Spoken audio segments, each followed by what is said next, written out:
This is problem 19-4, so it's from chapter 19. It's a bolt design problem. I'll read it to you. Specify suitable machine screws to be installed in a pattern of 4 equally spaced around a flange, if the clamping force between the flange and the mating structure is to be 6,000 pounds. Then recommend a suitable tightening torque for each screw. So what we have here, we've already been constrained to hold a flange with 4 bolts. So they would just be on a bolt circle pattern potentially.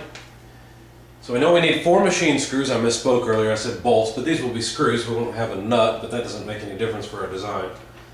So they're equally spaced about this flange, and we need a clamping force of 6,000 pounds. Now if you think about it, the larger the screw diameter, the more force it could apply, because you'd have more tensile area, and so you can use, well, you'll end up with more force because essentially the stress in the bolt multiplied by the cross-sectional area will give you the maximum force in that bolt.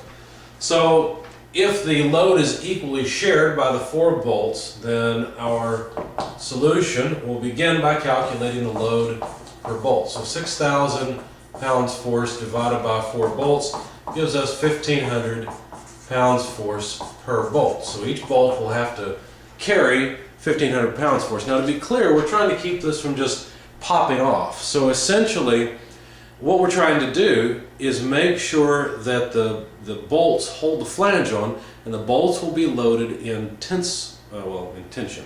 So there will be tensile stress in the bolts. There will not be shear stress. We're not trying to take the body of the bolt and shear it. We're trying to pull it apart, or at least that's what the load's trying to do.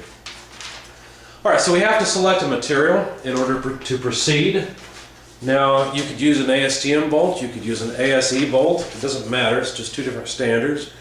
I chose SAE, it was the first table in the book. That's on page 631, table 19-1. And if you look, there's grade numbers. What's listed here are grade numbers 1, 2, 5, 8. If you'll notice, grade 2 has different strength specifications depending on the size of the bolt. So does grade 5. I will go ahead and arbitrarily choose grade 2. Grade 2 is good, or at least the specifications here are anywhere from a 1/4 inch diameter bolt all the way up to an 1.5 inch diameter bolt. We don't have any idea what size we'll require yet, but it looks like that for the 1/4 to 3/4 inch bolt, the proof strength is 55 KSI. Now I'm going to assume that the bolt size will end up being less than or equal to 3/4 inch. If I find that I need a bolt larger than 3/4 inch, I will have to switch over and use the other specification for grade 2 of 33 KSI. So let's just begin, hoping that the maximum stress allowable will be, let's just do it this way, proof strength is 55 KSI. Okay, now, as I said, I have to verify this. If we go above a 3/4 inch bolt, then that will change. Alright, so that's the strength of these bolts that I've selected, because I've selected grade 2. Let's just put that over here, grade 2.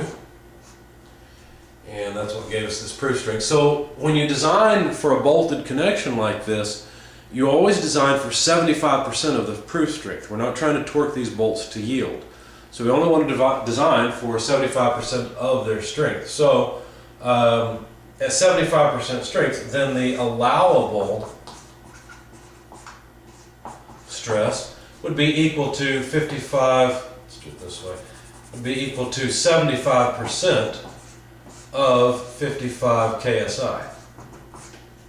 So if you plug that in your calculator, that comes out to 41,250 PSI.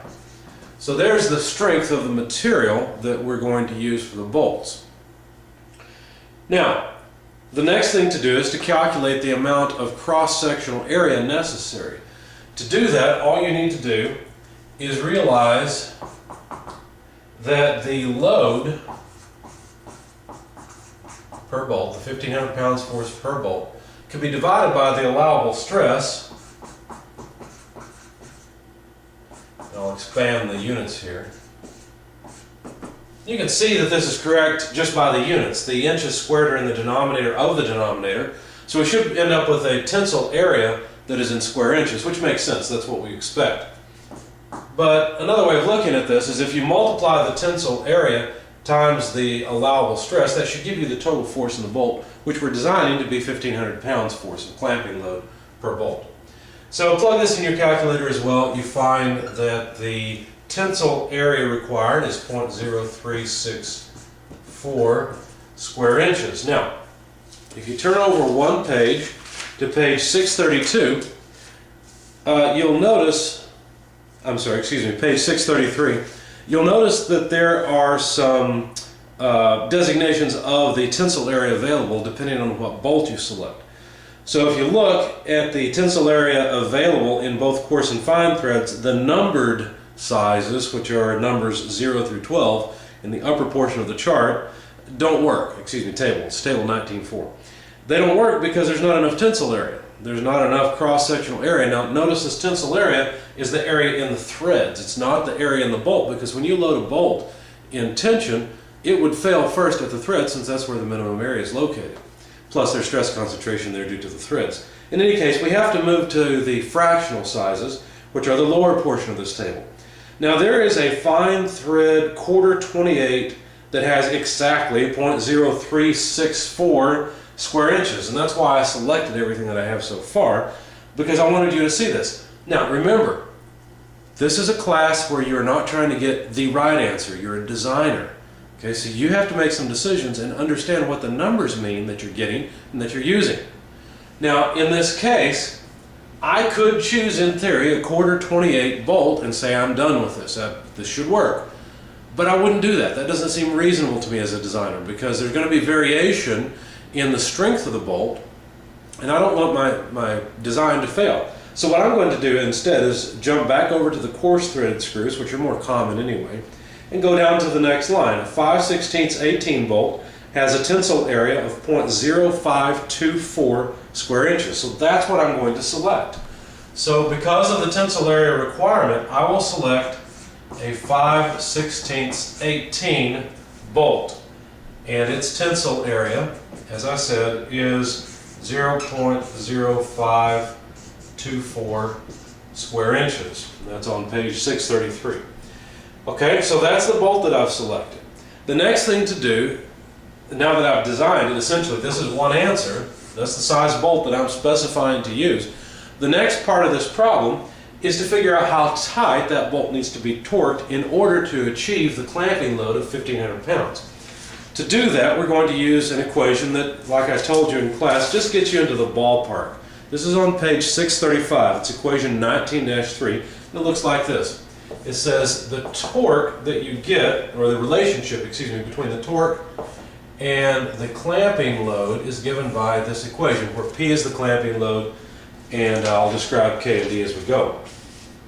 Now, in our particular case, we have to essentially specify this torque based on the required clamping load. Now, we know the clamping load is 1,500 pounds. It's been that way through the whole problem. But what are K and D?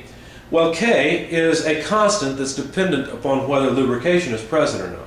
Now, if you read in the text just below the equation or just beside the equation, you'll notice that it says cutting fluids or any fluid, any lubrication at all, gives us a constant K of 0.15. If the threads are well cleaned and dried, then 0.2 or 20% is better. I'm going to choose 0.15 because I assume that if I've been asked to design this joint, they probably care about what screws go into it. Pardon me. And if they care, then they're going to pay attention to what I say. So when I specify the bolt, and I've made a drawing for this or whatever I do, I'm going to specify that when those screws are put in, they need to be oiled. That way this constant will be reasonable, or at least somewhat accurate. Now D is the nominal outside diameter of the threads. Now what is that? Well, that's this 5/16. If you're not familiar with fasteners, the first number tells you the diameter of the bolt essentially, and the second number tells you the thread pitch, or how many threads per inch, depending on whether you're in metric or English units. Since I'm in English units, this 18 tells me there are 18 threads per inch for a nominal diameter 5/16 bolt. Now, a 5/16 bolt, if you put a pair of calipers on it, you will not measure 5/16 of an inch. It'll be close, but it'll be undersized a little bit. Anywhere from a couple thousandths to maybe 10, 15 thousandths. And in the thread area, it's undersized even more. So anyway, you just use the nominal diameter, which is 5/16 of an inch. I can't think right now what 5/16 comes out to, so I'll have to write it that way. I used to have these memorized. No, I'm thinking of 5/8 is 0.0625 or 0.65. In any case, I'll plug it in the calculator and this will all work. The clamping load is 1,500 pounds force. So when you plug all this in your calculator, you find that it is 70.3 inch-pounds force of torque that's required in order to clamp this bolt, or to tighten this bolt and make it come out to a clamping load of about 1,500 pounds. Like I said, it's not going to be exact because there's a lot more going on than just what this equation represents, but it gets us in the ballpark and it's close enough. By the way, 5/16 is 0.3125. I used to have those memorized better.